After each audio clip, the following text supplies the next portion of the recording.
Hello, this is Debbie Kay with the League of Women Voters of Portland, and you are watching Video Voters Guide. We're at the studios of MetroEast Community Media to talk with candidates running in the November 2018 general election. We've invited all candidates who filed for this race. There are many reasons during the busy campaign season why some candidates are able to accept or not able to appear.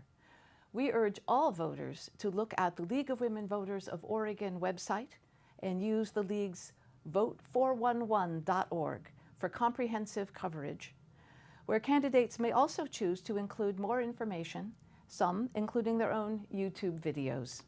With me today is Scott Learn, running for Multnomah County Auditor. Thank you for coming. Thank you for having me, Debbie. I appreciate it. Good. Let's start with, why do you want to be the Multnomah County Auditor? Yeah, appreciate that question. I've got three main reasons, but first off, just let me say I'm excited to be here talking about performance auditing. I'm kind of evangelical about it. And this really goes to my first reason. I've really seen the power of performance auditing to improve government. I work at the state now, and just let me say for folks who aren't familiar with the term that performance auditing is different from financial auditing. I was a financial auditor many years ago, and performance auditing is much more about improving government, looking at critical services, seeing what the obstacles are to people doing their jobs well, and writing a report on that, and then making recommendations with practical solutions to help people do their jobs better and to help crucial government services get delivered better. Can I interrupt quickly? Yeah. Does that mean that the Multnomah County Auditor does not do financial audits? They contract out for the financial audit of the county, and it's good to have financial audit experience because obviously you want to also look at costs and savings that can be made, but the performance audits are just broader than that. And I've learned at my time in the state how powerful they can be. I've worked on audits of temporary assistance for needy families, which is the welfare program. I've worked on the foster care audit. I've worked on audits of alternative education. So these are all crucial services. And we really dug into them and we made recommendations. We found big problems and we made recommendations to improve them. And I think all those recommendations are going forward. So that's reason number one. I really am sold on the power of performance auditing. And then reason number two is that I looked at the Multnomah County Auditor's audits for the last 10 years, and they really have not focused in depth on the most critical services of Multnomah County. So you all know Multnomah County is a safety net for this county. So you've got mental health care services, physical health services, all sorts of social services, from the youngest people, most vulnerable people in the county to the oldest. And it's also the critical part of the judicial system. You've got the district attorney's office, you got the sheriff, you got the jails, you got the Office of Community Justice, which does probation and parole and juvenile justice. And those areas have not been touched in the last 10 years. So I want to change that. I want to focus on the most important things that the county does, because every time performance auditors go in there, something gets improved.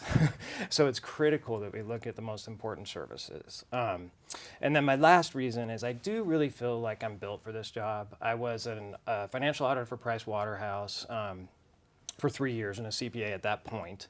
And then for the next 23 years, I was a newspaper reporter, including 17 years at the Oregonian. So I really know this county. I know how to dig into problems. I know how to look for solutions. I know how to build sources. And I know lots of people all around this county. And then for the last 5 years, I've been a performance auditor with the state. And that's where I've really come to appreciate how wonderful performance audits can be.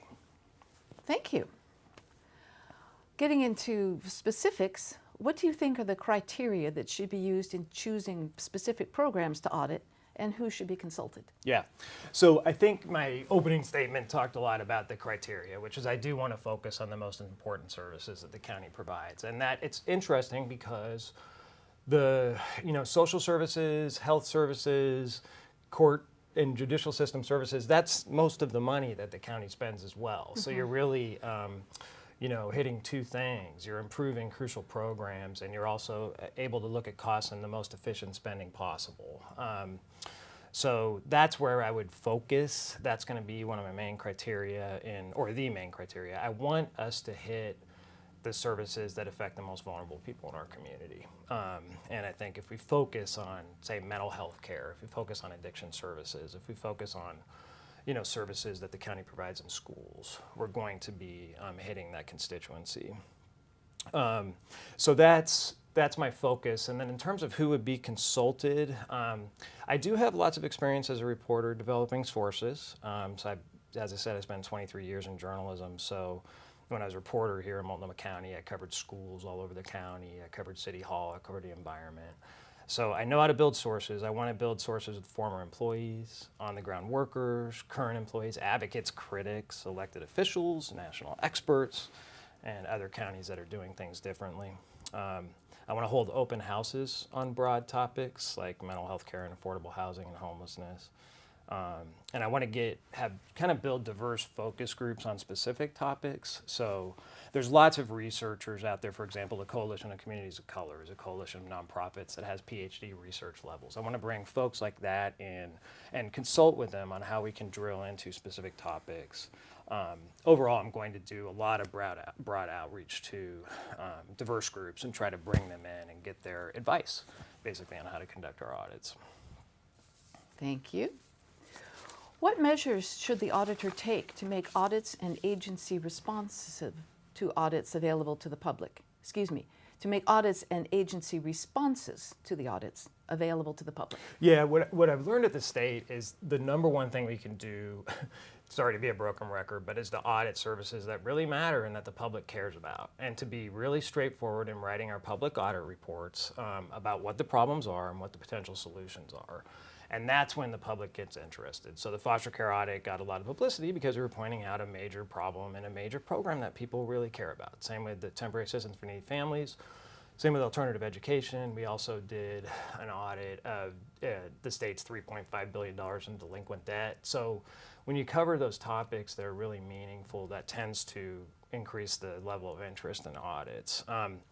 Couple other steps. I think that groundwork I talked about at the beginning, focus groups, open houses will help spread awareness. I think it's incumbent on the auditor to do a lot of community outreach with civic groups, with advocates, with other interested groups, and just talk about what performance auditing is so that people go, oh, yeah, that might be interesting. And then I think we're doing this at the state. I think as the county, we have community meetings after the audits to bring in interested people and talk with them. And then I want to do an annual report on the status of our audit recommendations. That'll be public and if somebody hasn't followed the recommendations and there's not a good reason for it, we'll call that out, and I think that'll generate interest as well. Okay. How would you prioritize your efforts for the audit function to produce maximum improvement in local government? Yeah. So again, focusing on the most important issues, that's the big picture, approach. Audits that focus on services to the most vulnerable people. So to me, that's the mental health, right now, the mental health system, the justice system, and affordable housing and homelessness. Looking at that with a social justice lens, an equity lens, and also looking at spending. I think another thing the auditor has to do is be flexible. There's a little tendency to get tunnel vision as auditors. We set our audit schedule and then just sort of pretend that nothing else is happening. And one example where I think we need to troubleshoot more, and recently there were a lot of problems at the Unity Psychiatric Center, including inmates who died, or not inmates, excuse me, patients who died. And the auditor knew about this. He was getting tipped by the same source an internal source who raised problems for months and really even years, and didn't do anything about it. And I want to change that. I think with my experience as a reporter, I can go in and help to stop problems before they occur. In this case, the county folks apparently weren't referring the problems, the complaints to the state, which had the authority to investigate. I think a few well-placed questions would have addressed that. All right. Well, we're out of time. Okay. You've given us a lot of information, and I appreciate that. This has been the Video Voter's Guide. Thank you for watching. The general election is November 6th. The last day to register to vote is October 16th. Be sure to inform yourself about the candidates and ballot measures. Exercise your right to vote, and please remind your family and friends to do the same. Debbie Kay with the League of Women Voters of Portland. Thank you.